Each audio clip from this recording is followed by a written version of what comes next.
Tyntesfield House in Somerset is a Victorian masterpiece, widely regarded as one of the best preserved Victorian houses in England, built by one of the wealthiest families in Victorian England. This beautiful estate is surrounded by rolling parkland and gardens, and the house itself is filled with beautifully carved woodwork, stained glass, and decorative details. We had the pleasure of visiting Tyntesfield in early October 2025, and today we're inviting you to join us on a tour of this remarkable National Trust property. But before we step inside and explore its stunning interiors, let's take a moment to uncover the fascinating but highly controversial history behind this iconic estate. The Victorian Gothic Revival mansion that we see today was built in the 1860s, and it became the home of the Gibbs family, whose influence and fortune would shape not only the estate but also British commerce and trade. The Gibbs family's wealth came from the global guano trade. William Gibbs, a key figure in the family business, imported bird droppings from Peru, which was in high demand as a natural fertilizer for Europe's rapidly expanding agriculture. At a time when agricultural yields were critical to feeding a rapidly growing population, guano became a golden commodity, and William Gibbs saw a massive opportunity to import it. However, it was very controversial from how the trade was operated.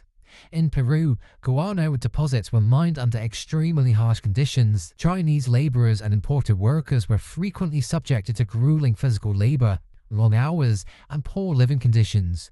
In 1856, the Peru government acknowledged that the mining had descended into a kind of slave trade. From this, British merchants like Gibbs made enormous profits far from the labor camps. In fact, in 1847, he secured a monopoly for the British guano trade, and at the height of its profits, it earned over £100,000 a year, which in today's money is around £8 million per year. These profits were used from 1863 to transform Tyntesfield into a lavish country retreat for William and his wife and their 7 children. The estate itself reflected the family's wealth and taste, from its dramatic architecture to its maliciously landscaped gardens. When you step foot inside the house today, you walk through this impressive entrance, and the first room you'll likely see is the library room, one of the house's most impressive interior spaces, reflecting the Victorian Gothic Revival style favoured by the Gibbs family. It housed thousands of the family's extensive collection of books, showcasing their interest in literature. Its design is lavish yet purposeful. The dark, polished wood paneling, carved bookcases, and high ceilings create a sense of both elegance and intellectual authority. And the lighting was carefully considered too. Large windows allowed natural light to flood the space during the day, while lamps provided a warm glow in the evenings. It was ultimately a working library, where the family and their guests could read, study, and discuss ideas, and it was one of their most used rooms.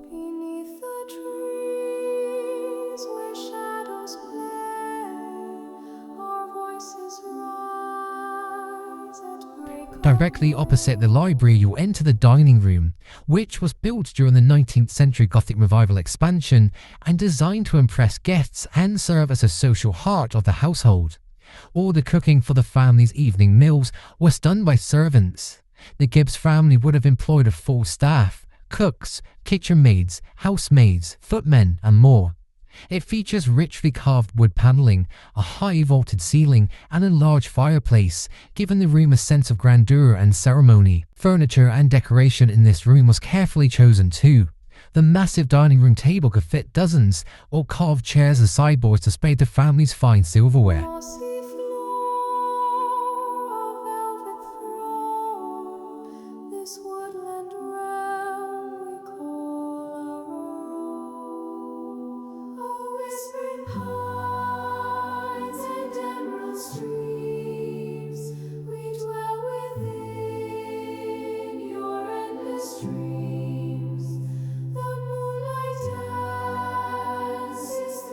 As you make your way through the ground floor, you'll soon walk into the Snooker Room, popular for grand houses like this in Victorian times.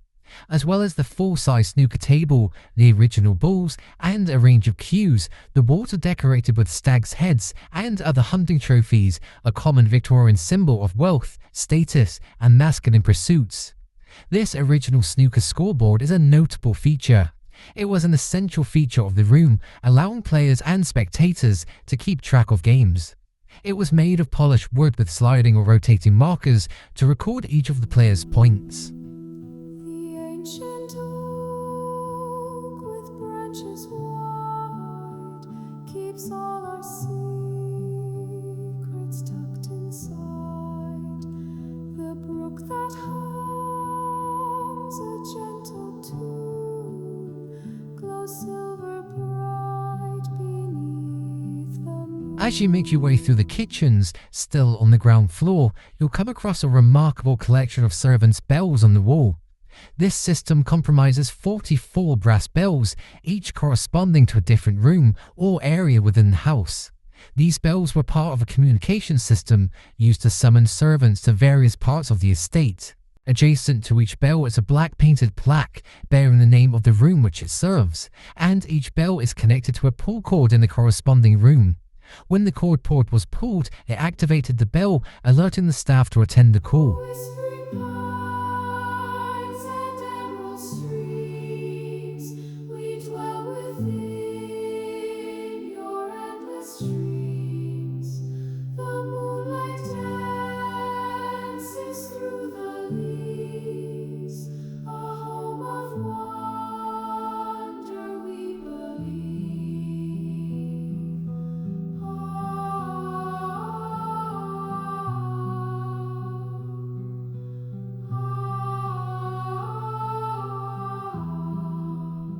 The spectacular hall was a focal point of the Gibbs household. Soaring 43 feet to the lantern roof of English oak, it was originally designed by the architect John Norton to create a sense of awe. Its beautiful staircase is another standout feature. The handrail sweeps gracefully in a gentle curve, guiding the eye upward to the upper galleries that overlook the hall. Dominating one end of the hall is the grand fireplace, a masterpiece of craftsmanship.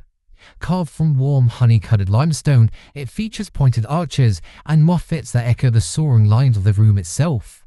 The mantel is broad enough to display a collection of ancestral relics, while the deep hearth, framed by sculpted columns, once served as a centerpiece for family gatherings during long winter evenings. This room is also filled with original watercolor paintings and even a piano. Our voices rise at break of day. The mossy floor, a velvet throne. This woodland realm we call our own. Oh, whispering pines and emerald streams, we dwell within your endless streams. The moonlight dances through the leaves, a home of wonder we believe. Once you've climbed the short steps to get to the first floor, you'll make your way through narrow corridors, walking along the red carpet, passing a few artifacts on the way. Shortly, we're about to go into the bedrooms and the incredible chapel, one of the best inside any National Trust property in England. This impressive and spacious bedroom, which features a 4-poster bed, is believed to have been used by Anthony and Janet Gibbs, who led a privileged life in the country. The room features another grand Gothic fireplace and a high ceiling, underscoring its significance within the household. Another notable bedroom is the Charlton Room, which includes an adjoining bathroom, originally a dressing room, converted during the house's modernisation. This bedroom was, for many years, the only ensuite in the house, highlighting the family's progressive approach to comfort and convenience. Right next door, you'll also be able to see the shower room, the final room before we enter the magnificent chapel. Our voices rise at break of day. The mossy floor, a velvet throne. This woodland realm we call our own. This chapel is arguably the most impressive inside any National Trust property in the country. Following the completion of the house in 1873, William commissioned a new chapel by Arthur Bloomfield. It was nearly complete in 1875, just before William's death. The chapel was licensed for family services and used for daily prayers. William and Anthony employed chaplains who conducted many of the services here. The impressive stained glass windows showcase a variety of Christian scenes. And today, these windows continue to captivate visitors with their beauty and historical significance. Our voices rise at break of day. The mossy floor, a velvet throne. This woodland realm we call our own. Oh, whispering pines and emerald streams, we dwell within your endless dreams. The moonlight dances through the leaves, a home of wonder we believe. The ancient oak with branches wide keeps all our secrets tucked inside. The gardens at Tyntesfield are a testament to Victorian ambition. The Rose Garden, established by William Gibbs, provides a tranquil retreat with its carefully arranged blooms. Adjacent to it, the orangery, once in disrepair, has since been restored to its former glory, now producing a regular crop of citrus fruits. For those seeking to explore the estate on foot, Tyntesfield offers a range of walking trails that meander through its diverse landscapes. The Woodland Walk is a circular route that takes visitors through the ancient woodlands, past the kitchen garden, rose garden, and holly walk, offering glimpses of the estate's rich biodiversity. The garden at Tyntesfield is an ever-changing landscape, home to beautiful borders, ancient trees, and tasty produce that's used daily in a cow barn restaurant. Visitors can explore the gardens during the estate's opening hours, which vary seasonally. The gardens are typically open daily, with extended hours in the summer months. Exploring the gardens and walking trails typically take between 2 to 4 hours, excluding a stop at the cafe. Parking at Tyntesfield is available for National Trust members and non-members, but for National Trust members, parking is free. Members just scan their card at the Welcome Building. Public footpaths connect major town centres in North Somerset to the estate, and visitors can follow the public footpath signs from the B3128 and B3130 to reach the Visitor Welcome Building at Home Farm. Thank you all for watching. If you enjoyed this video, please do subscribe to our YouTube channel below for more content.